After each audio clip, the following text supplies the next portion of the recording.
General Grievous is largely considered one of the greatest Jedi killers to ever exist in the lore. He was a ruthless terror that slaughtered dozens of Jedi over the course of the Clone Wars. While he was only active for 3 years, his mark on the galaxy will be eternal. While his official kill count has never been officially quantified, it is estimated to be in the hundreds. As soon as he entered the scene at the Battle of Hypori, Grievous immediately distinguished himself by taking out 6 Jedi at once. Among them were members of the Jedi High Council, in fact. This very action made him seem unstoppable to the Jedi Order. If even their very best masters could not defeat him, then who possibly could? Some time ago, we introduced an interesting scenario wherein Darth Maul ran a gauntlet with the Phantom Menace Jedi High Council, just to see how far Maul could reasonably get. Well, you guys wanted to see more, and the shouts from our fellow lore junkies demanded that we have General Grievous run a similar gauntlet. He defeated 2 council members at Hypori, but how many of their lightsabers can be added to his collection?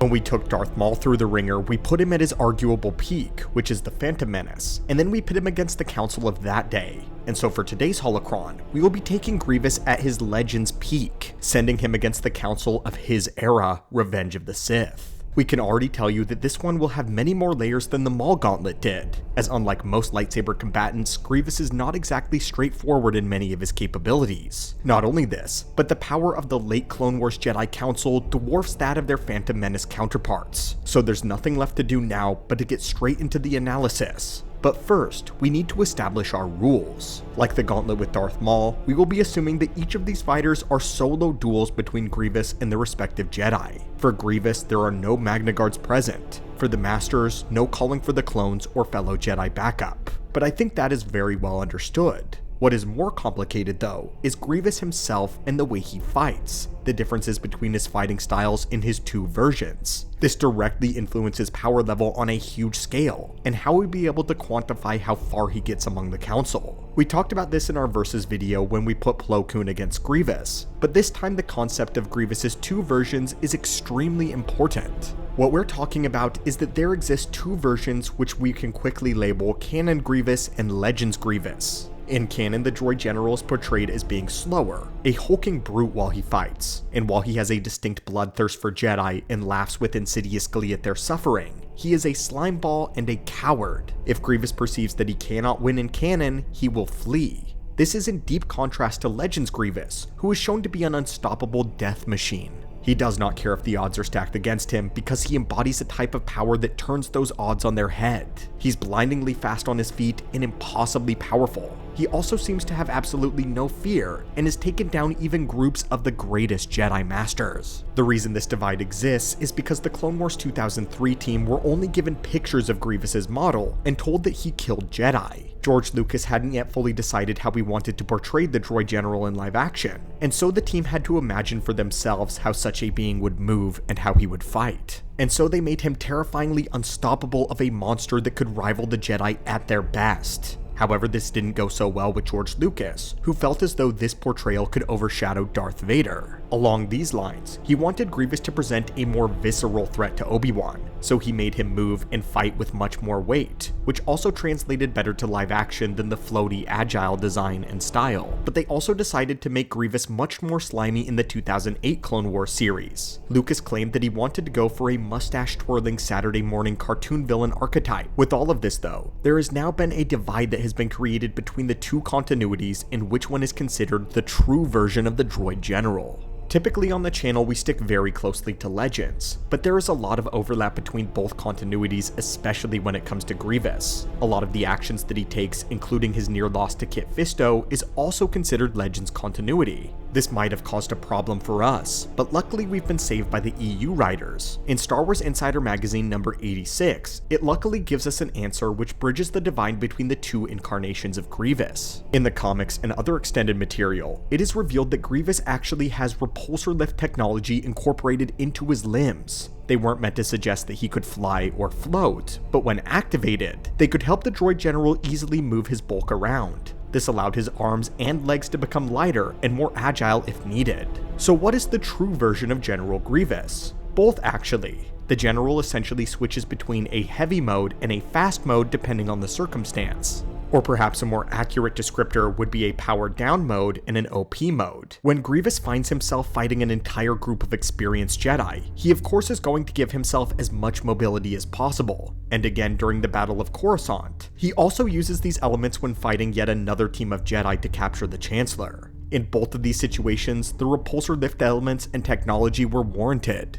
Compare this with the 2008 Grievous, who is almost always shown fighting a single Jedi enemy. He likely doesn't believe he needs to be faster, and instead relies on his overwhelming strength. When he is shown fighting multiple people, it's always lesser opponents such as clones, Gungans, or Night Sisters. In that regard, Grievous is so arrogant that he believes just using his forearms is enough and doesn't bother with any extra speed. There might also be a chance that this repulsor lift elements have a limited charge that Grievous does not want to waste, but that has not been confirmed, so we'll stick with just what we know as facts for now. We say all of this to get to this point. We will be melding both versions of Grievous into one so that we can take into account all of his feats, but instead of calling one canon and the other legends, we will call it powered down and OP mode. While it is within Grievous's arrogant personality to stay powered down in most of these fights, we did want to make things a little bit more interesting. So in the spirit of giving him the best chance possible, we want to put him in OP mode for most of these duels. And if that doesn't sound correct to you, then drop a comment letting us know how you would have liked to see us handle it instead. But if it seems agreeable, let's begin. General Grievous is a monster, plain and simple. His hatred of the Jedi is the only thing that drives him. He cares not for politics of the Republic or for the Separatists. He is not driven by greed or anything he can get out of the war. He is in it for revenge, blood, and pain. Simple.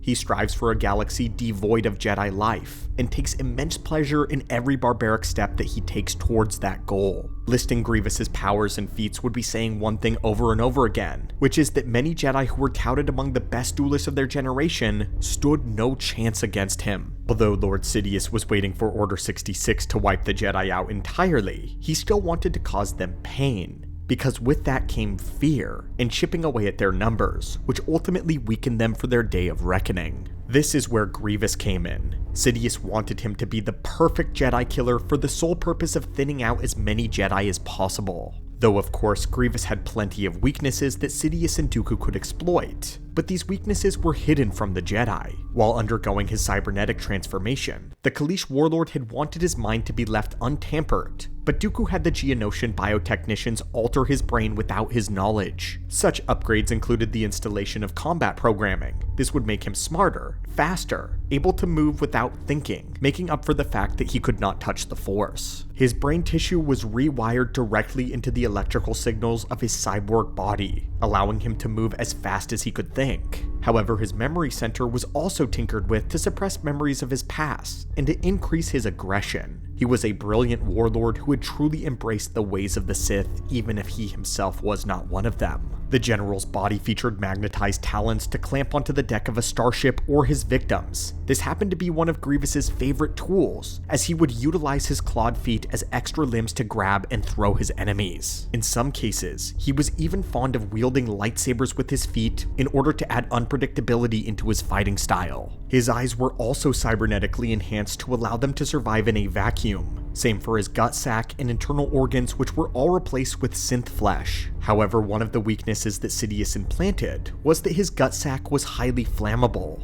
In his own written works, Sidious mentioned how, when one creates a monster, it is important to include a weakness that only you, the master, know about. That keeps the monster from getting out of hand and rebelling against you. It's likely that this flammable gut sac was put in place so that either Sidious or Dooku could simply use Force Lightning on Grievous and set it aflame. This is basically the red button kill switch in case the droid general ever turned against them. And as we know, Obi-Wan Kenobi would find this out by accident when he shot Grievous's organs with a blaster. But in terms of strength, he has no shortage of them. Grievous's physical strength is perhaps the most terrifying aspect of his entire kit. He is easily able to crush the skulls of humanoids with his bare hands, as he did with Jedi Master Sun Bates, as well as a Neimoidian pilot. With his full body, he dropped down and smashed the Padawan Shah Gi to death. He has physically overpowered Dirge the Bounty Hunter and thrown him across the room, sending him crashing through several museum exhibits. Grievous has also repeatedly been shown to have enough strength to crack or outright shatter panes of transparisteel.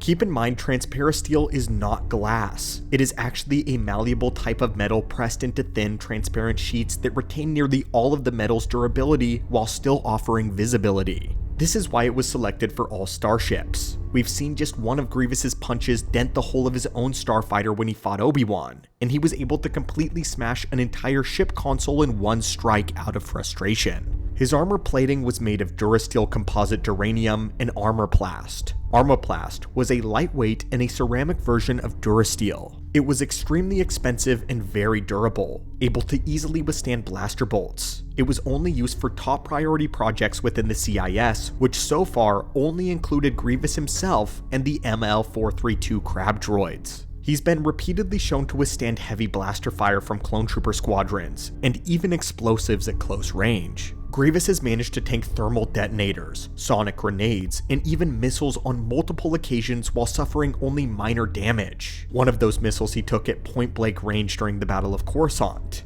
Grievous has also survived being at the center of an explosion which ended up devastating an underground city. In terms of speed and combat ability, Grievous had very few equals. Trained by Dooku himself, Grievous is familiar with all of the traditional forms of lightsaber combat. While Dooku considers his skill to be brutish and ill-refined, considering Grievous didn't have the Force, Dooku still believed he was far more dangerous than even Ventress. Grievous combined his Kaleesh sword fighting with the Jedi lightsaber forms in order to create an unknown hybrid style that can change on the fly. His main form of attacking his enemies is to immediately overpower them with either his sheer strength alone or overwhelm them with his many arms and avenues of attack. With his droid-enhanced mind, he is able to read his opponent's tactics and to find ways of working around their strengths while exploiting their weaknesses. He is even able to copy other fighting styles if he observes it long enough and with great detail. Grievous is able to move and jump around with so much ability that he has avoided Force attacks. Many wonder why the Jedi simply don't use the Force against Grievous more often. This is why.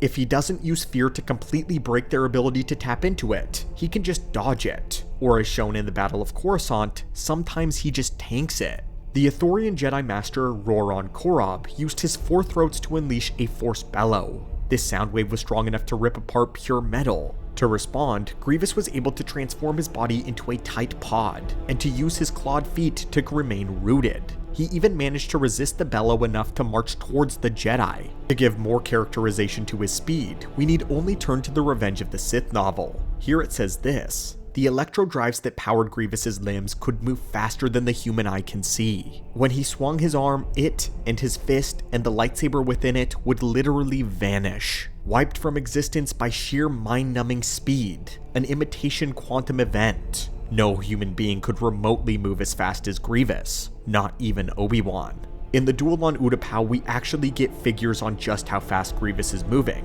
The novel actually has Grievous use his OP mode in this duel, knowing that the fight with Kenobi would require everything that he had.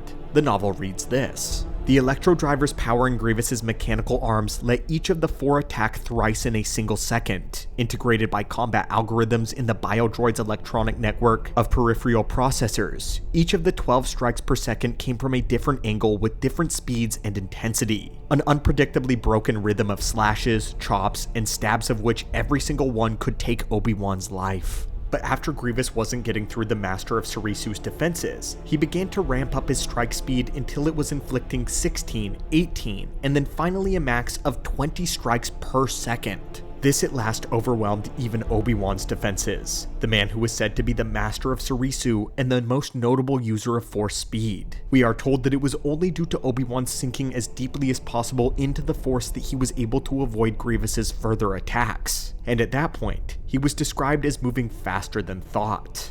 Laying out all of the general stats is important for our decision making moving forward. Some of these council members are no joke, and we're going to need to keep these feats in mind when we bring Grievous to the upper echelons of the High Council. But of course we have to start somewhere, so let's begin with the lesser knowns and move our way up. There are a couple of new faces on the Jedi Council since the last time we checked in on them, and the first of these is the Ongri Jedi Master Coleman Kajak. This is one of the more silent members of the Council that we know very little about. We do know that he participated in the Battle of Geonosis, and was one of the Jedi who managed to survive it, going on to command his own platoon of clone troopers. He would fight in the Clone Wars until he was approached for a seat on the High Council in the year 20 BBY. Since then, he does very little of note, mostly appearing in the background of council meetings without offering much opinion at all. One thing that a lot of people don't talk about is that the physical prowess is the furthest thing from consideration for Jedi Masters being given seats on the High Council. What is analyzed about potential council members is their understanding of the Force and their wisdom in the ways of the Jedi. Not every member is going to be a premier duelist capable of taking on any Jedi in the Order. In fact, many of them were not.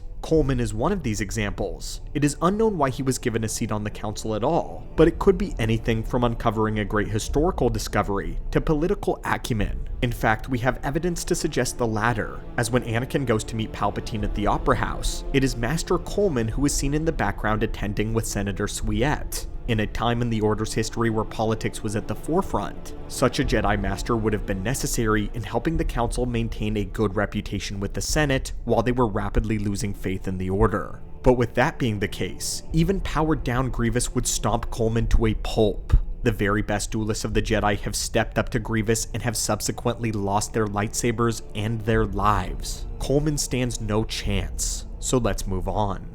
The next challenger is the Thalothian Master Stas Ali, who was an advisor to Chancellor Palpatine and a blood relative of the former council member Adi Gallia. Ali was considered very wise and powerful in the ways of Force healing. She sat upon the circle of Jedi healers, overseeing the work done by the Medicorps, and like Coleman, she was prized for her diplomatic abilities. But being a Jedi Counselor does not count her out of being a proficient fighter. While we aren't sure of her specific form, she appears to have a proficiency in Form 3, as most of her notable feats are having her deflecting or staggering a volley of blaster fire. Unfortunately, again, we don't have much to go off of other than guesswork.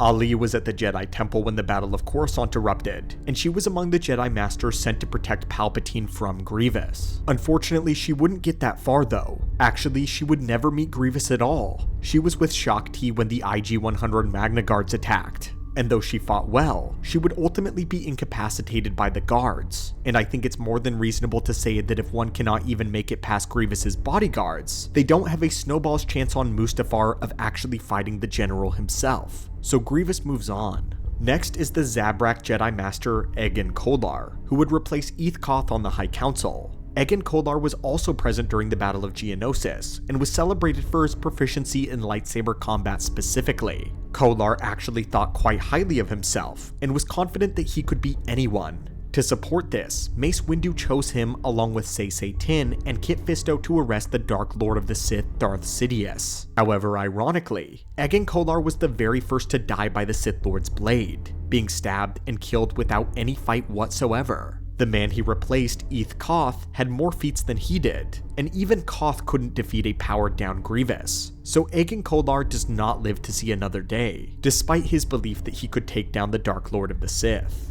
A similar fate awaits the Iktachi Master Saesee Tiin. Saesee, who was also chosen as part of Windu's strike team against Sidious. Saesee is powerful, especially as a telepath, and his most notable skills are as a fighter pilot. His natural foresight and telepathy is so adept that he can instinctively navigate hyperlanes without even needing a computer. In the realm of lightsaber combat, he is touted as one of the Order's finest warriors. He was a practitioner of Form 5 Gem So, the dueling variant. It is known that he was considered physically very powerful, displaying the ability to crush the head of a battle droid with his elbow and hurl them great distances with the Force. But like we said when we put him up against Maul, he has no real feats to help quantify how long he would last against Grievous. In his only duel, he was killed immediately after Kolar went without touching Sidious's blade. Based on reputation alone, we might say that Master Tiin would at least be able to clash a few times with the droid general, but we do not see the general even needing to use his extra limbs if it really gets down to it.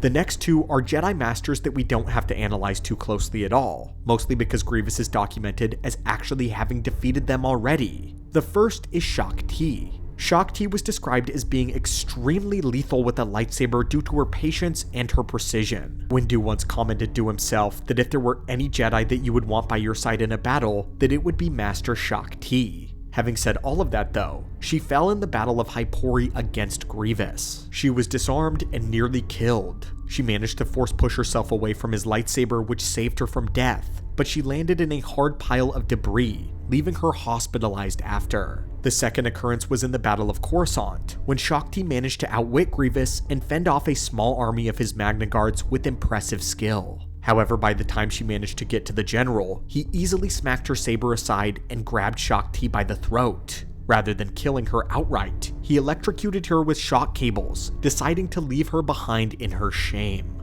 In this fight, Grievous mentioned that she was tired after having fought off all of his Magna Guards and using force speed to cross a great distance. But because of her loss at Hypori, we hardly think a fresh and a rested Shaak Ti would make much of a difference against General Grievous. She's impressive, sure, but the general takes this one. Adi-Mundi is another case of Grievous already having triumphed in lore. But to his credit, Mundi lasted the longest out of the Jedi group of Hypori. He was insanely talented as a lightsaber duelist, having trained under both Master Yoda and the Dark Woman Anya Kuro. It was said that his Ataru form was second only to Yoda, and he also favored Form 5 Gem So. Mundi was a fierce warrior with an unwavering stance in the light. On Hypori, he was the last one standing and battled Grievous for an incredibly long time. However, in the moment that the ARC troopers arrived as backup, we see Grievous disarm Mundi and go for a killing strike. Had the troopers not arrived, Adi-Mundi would have been murdered right then and there. We don't think a rematch would actually go that much different either. Even if Mundi were more prepared this time, he faced Grievous with only 2 arms on Hypori and lost. And if he weren't able to mount a better defense there, Grievous need only to unveil the next level of his terror. However, with our next Jedi Master, our analysis hits a rock. Gone are the cheap and the easy wins for General Grievous, because now he must face a master that has already technically defeated him, Kit Fisto. But this is one of those special cases, because the Nautolan Jedi Master defeated Grievous in his powered down mode. In the Clone Wars episode titled Lair of Grievous, Fisto and Nadar Veb infiltrated Grievous's fortress, and although the droid general managed to kill Nadar, he met his match against Master Kit. This is almost entirely due to the unique skills that Fisto chose to specialize in. First and foremost, he was a practitioner of Form 1 Shi-Cho. Although the most basic of lightsaber styles, Form 1 had a tendency to become raw and wild in the hands of a true master. The randomness of its strikes can be difficult for even Force sensitives to predict. Not only this, but the wide-arching swings and blocks were designed to fight off multiple melee-wielding enemies. This ability to deal with more than one weapon and its wild blade work made Form 1 ironically perfect for General Grievous. Countering him, that is. When Fisto engaged him, Grievous uncomfortably found himself on the defense, and because the Nautolan Master was always wearing his signature smile, he was calm, refusing to buckle under the fear the General often inspires in Jedi. This is huge. To Kit Fisto, the Force was his ally, and he would even use it to push Grievous to the ground. Had it not been for the intervention of the Magna Guards, the General may have died here. And contrary to popular belief, this is considered part of Legends continuity despite it happening in the 2008 series. So does Grievous stop his rampage here? Well, we aren't so sure. Again, Kit Fisto defeated him in a powered down mode, the one he remains in for most of the Clone Wars. When Grievous goes into OP mode, his increased speed makes a world of difference. Perhaps even Adi-Mundi could have had the same luck if Fisto had he faced a powered down Grievous. But as it stands, he failed under that pressure. And without an extremely in-depth analysis, it's difficult to quantify whether or not Fisto is considered to be a better duelist than Mundi.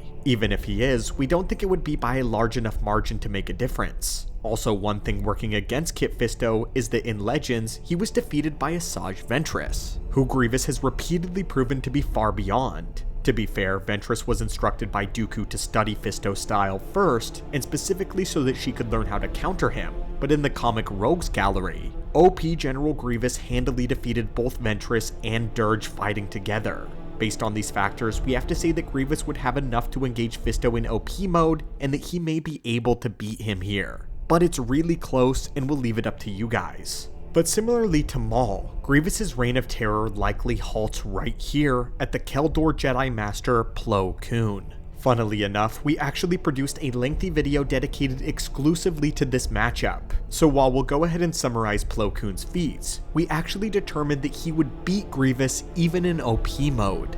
As a practitioner of Form 5 Gem So, Plo Koon was once stated to be a match for any Jedi in the entire Order. This is substantiated by compliments on his swordsmanship from both Qui-Gon Jinn and Darth Maul. He has physical strength that allowed him to hurl fully grown humanoids and go blow for blow with the most monstrous beings in the galaxy, such as Savage Opress. With his speed, he was able to make himself a blur of light, which took out dozens of battle droids in moments. So fast, in fact, that the onlooking clone troopers were unable to identify what he was. In terms of defense, his body was incredibly dense, allowing him to take a significant amount of punishment. It's been shown that Plo Koon can survive in the vacuum of space for an extended period of time without a pressurized envirosuit. This was helped, of course, by his breathing mask, which he wears at all times. His durability also extends to having an extraordinary pain tolerance. During one mission, Plo Koon had a broken arm and would be forced into a duel with Ventress. He fought her off one-handed, and when she kicked him right in his broken arm, he shrugged it off and released a force push that sent her flying.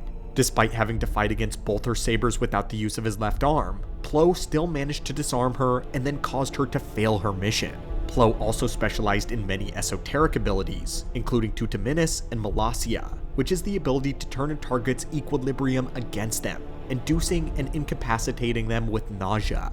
But of course his most famous force ability is Electric Judgment, the Jedi variant of Force Lightning. Plo had innate access to this after having trained with the Barrando Sages, a group of force wielders and seers of his homeworld of Doran. He would learn the Hassat Door technique, which were force powers all related to controlling electricity and its natural flow. During one fateful assignment, Plo would accidentally and instinctively produce a short burst of yellowish colored force lightning which stunned his enemy. He had not felt any aggression when doing this, but used the technique from feelings of justice. It was a much lesser powered form of force lightning meant to stun, but it was also no less effective. In our larger analysis, we determined that in terms of lightsaber skill, Plo and Grievous are honestly about even. Same with speed, with Grievous perhaps being only slightly faster. But it came down to Plo's resilience and his strange esoteric powers that Grievous would be wildly unfamiliar with. He didn't regularly duel Jedi who were armed effectively with the Force. Like Kit Fisto, Plo Koon's mind was a steel trap. He would not be intimidated by Grievous, and wouldn't have to worry about being cut off from the Force at all. In our original analysis, we determined that if Plo could not outright defeat OP Grievous, then he at the very least would either stalemate him, or he could force Grievous to retreat. But at the beginning of this analysis, we pointed out something that we overlooked before: Grievous's flammable organs, and the danger that Force Lightning poses to it. While not a weakness that Plo Koon would be immediately aware of, he could quickly figure it out if he had to unleash a blast of Electric Judgment to stun the General. In that moment, Grievous would not only have his electronic systems disrupted by the lightning, but it's possible that his gut sac would catch fire or be burned badly. Plo is a brilliant genius-level tactician, staying above battles in his flagship to direct Republic forces during the Clone War. A weakness presenting itself like this would not escape his note, and after a few bursts of Electric Judgment, Grievous would suffer the same fate that he did on Utapau. The only wrench that's thrown in this plan is Plo Koon's own weaknesses, most notably his face mask. It was shown in his fight with Savage Opress that if the mask is taken off, he will be out for the count. Keldor cannot survive outside of their home planet's atmosphere. Oxygen is toxic to them, so if they are without their breathing masks, they are helpless. We said this before, but if Grievous were somehow able to take off Plo's mask, then it would be all over. But that's assuming he could catch him and penetrate his defenses in time. With both of these combatants basically having a one-hit kill switch on the other, it is extremely difficult to say who would come out on top. But to be fair, Electric Judgment is a ranged attack, and Grievous would have to close the distance and break through Plo Koon's blade work in order to reach his breathing mask. So we give Plo Koon the advantage. So based on this, coupled with the fact that we've already stated before that Plo Koon defeats Grievous, we say that the General's blaze of glory on the Council ends here. He made it through 7 out of the 12. Nothing to sneeze at considering that he can't touch the Force. But even if we entertain the idea that Grievous makes it past Plo Koon, next is Anakin Skywalker, Obi-Wan Kenobi, Mace Windu, and Yoda waiting for him. I don't honestly think it's much of a debate as to whether or not Anakin could defeat Grievous. He may not have Obi-Wan's perfect defensive style, but he has the grit and the raw power to make up for it. Grievous and Anakin fighting would be like an unstoppable force meeting an immovable object, but Anakin would ultimately triumph once he got pushed to his absolute limit. Not to mention Jedi Knight Anakin is stated to be one of the most dangerous men in the entire galaxy. It's possible that he may even outclass Windu at this point. Obviously, Obi-Wan beats Grievous like a rock, paper, scissors matchup. Even in OP mode, he wins because, as we stated before, the Revenge of the Sith novel describes Grievous fighting in his 2003 OP state, and Obi-Wan being able to match it. Most famously, Windu retreated from his duel with Grievous, but that was only because he noticed Grievous copying his Vapad style, and didn't want the general to learn it. He did manage to force crush Grievous's chest plate, which of course gave him the signature cough. Had their fight actually continued, Mace would have scrapped him. Yoda is out of the question. Dooku once told the general, "May the stars help you if you ever came into contact with the Grand Master." And with that, my friends, that was the Jedi High Council Gauntlet of General Grievous. We're having a lot of fun with these types of videos. With Maul and Grievous now having run the gauntlet, who else do you want to see take on the High Council? It could be from any era. It is still Plo who remains somewhat undefeated, so let's see who may get past him next time. We'll go ahead and tell you that we most likely won't be doing Dooku, because he's already shown to be only challenged by either Windu or Yoda. But other than that, we're excited to see who you guys vote and come up with to run the gauntlet next. But as always, my friends, thanks so much for watching and supporting the channel. All of your views and comments mean so much more to us than you guys realize. You guys make it all worth it. Anyway, my friends, until next time, may the Force be with you.